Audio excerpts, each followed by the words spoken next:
दुकानात असं काही आज घडलं ना, की माझी फाटली होती. पूर्ण रडपती आली होती. मी सांगते पुढे काय झालेलं. गुड मॉर्निंग सर्वांना. सकाळी-सकाळी छान चहा नाश्ता वगैरे केला. कामं आटपली आणि दुकानात गेले. आज थोडा लेटच गेलेले. माझी कामं आटपली नव्हती. आणि मग दुकानात गेल्यावर मम्मीनी अर्धं काम करून ठेवलेलं. मी अर्धं करायचं होतं. समोसे वगैरे तळायचे होते. तसे ते सगळे तळून घेतले आणि त्यानंतर दुकानामध्ये एक चुहा आला आणि माझा हालत बेकार झाली. कधीच आला नाहीये अजूनपर्यंत 1 महिन्यात आणि आज कुठून आला माहिती नाही. तर सगळेजण शोधायला आणि मी होती बाहेर. मला खूप भीती वाटते, खूप जास्त भीती वाटते. मग हे काका आणि मम्मी-पप्पांनी सगळ्यांनी मिळून त्याला बाहेर काढलंच. पण मला खूप जास्त भीती होती. मला उंदीर आणि सगळ्यांची जाम भीती वाटते.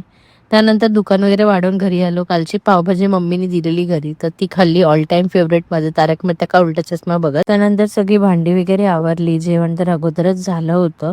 सगळं आटपून थोडा आराम केला आणि परत संध्याकाळी दुकानावर जायला निघाले मस्तपैकी तयार होऊन. फ्रेश वाटत होता. जरा झोप झाली ना की चांगलंच वाटतं. आणि त्यानंतर मग दुकानात गेले. थोडं काम आवरलं आणि मला बाहेर जायचं होतं. तर मी ते मम्मीसोबत मस्ती करत होती.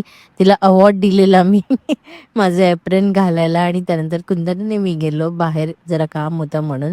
आणि घरी येताना ना हे पप्पांनी आणले. जर तो असेल तर याला चिपकेला निघून जाईल म्हणून. Okay bye. याच्यासाठी एवढंच. भेटूया नवीन व्हिडिओमध्ये.